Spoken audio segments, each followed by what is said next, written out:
నచ్చితే లైక్ చేయండి, షేర్ చేయండి, ఛానల్ని సబ్స్క్రైబ్ చేసుకోండి. Thanks for watching.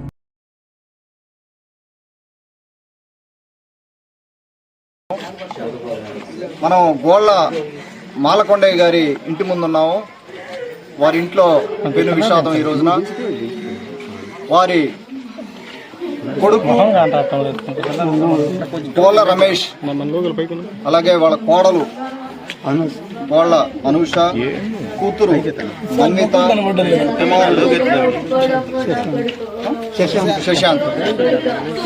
కుమారుడు శశాంత్, చిన్నపిల్లలు, కుటుంబం మొత్తం.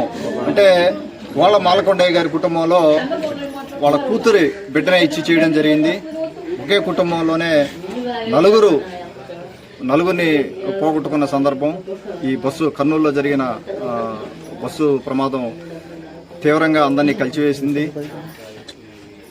ఎంతోమంది కుటుంబాలు యాక్సిడెంట్ బారిన పడడం జరిగింది. వారందరికీ కూడా ఉదయగిరి నియోజకవర్గ ప్రజల తరపున ప్రగాఢ సానుభూతి, ఆ కుటుంబాలన్నిటికీ కూడా స్ఫూర్తిగా కోరుకుంటా ఉన్నాను. ఇప్పుడు ఈ కుటుంబాన్ని పలకరించడం జరిగింది. వీరిని కర్నూలు బస్సు యాక్సిడెంట్ ఎక్కడైతే అయిందో అక్కడికి మన డిపార్ట్మెంట్ ఇచ్చి అక్కడికి పంపించి DNA వెరిఫికేషన్ కోసం అని చెప్పి అబ్బాయి వాళ్ళ మదర్ని, అమ్మాయి వాళ్ళ మదర్ని ఇద్దరిని అక్కడికి పంపించడం జరుగుతూ ఉంది. మాలకొండయ్య గారు కూడా ఆరోగ్యం పరిస్థితి కూడా బాగాలేదు. వారు ఇక్కడే ఉంటారు. అక్కడికి వెళ్ళిన తర్వాత ఒక్కొక్క బాడీ రిమైన్స్ని కూడా తీసే పరిస్థితి ఉంది. అక్కడ ఒక్కొక్కటి తీస్తూ ఉన్నారు. బస్ దగ్గర కూడా పరిస్థితి బాగాలేదు. అక్కడ దాన్ని చూసుకొని తర్వాత ఇంకొకటి ఈ కుటుంబం, తర్వాత ఇంకొక ఫ్యామిలీ, వారు కూడా మన ఉదయగిరి నియోజకవర్గం నుంచి దొత్తులూరు మండలం నుంచే ఉన్నారు.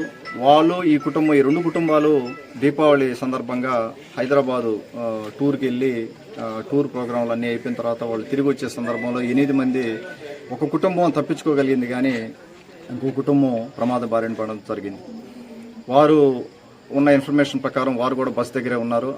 తప్పించుకున్న ఎవరైతే బయటపడ్డారో పర్సన్ కూడా తను కూడా అక్కడ ఉండి మానిటర్ చేస్తూ ఉన్నాడు. వీలైనంత తొందరగా అక్కడ ఐడెంటిఫై చేసి ఈ కుటుంబానికి ప్రభుత్వం తరఫున న్యాయం చేయడం జరుగుతూ ఉంది. అలాగే మన ముఖ్యమంత్రి వర్యులు, మన యువనేత, మన ముఖ్యమంత్రి వర్యులు చంద్రబాబు నాయుడు గారు, అలాగే మన మంత్రివర్యులు లోకేష్ బాబు గారు, డిప్యూటీ సీఎం పవన్ కళ్యాణ్ గారి దృష్టిలో కూడా వారు కూడా అత్యవసర చర్యలన్నీ చేపట్టారు. వారి దృష్టిలో కూడా ఉంది ఇది. వారు అందరికీ కూడా అండగా ఉండడం జరుగుతూ ఉంది. తెలుగుదేశం పార్టీ తరఫున, ప్రభుత్వం తరఫున ఈ కుటుంబానికి నేను అండగా ఉంటాను. ఇక్కడ వారు ఎంతో కాలంగా ఈ కుటుంబం తెలుగుదేశం పార్టీలో ఎంతో సేవ చేసిన కుటుంబం.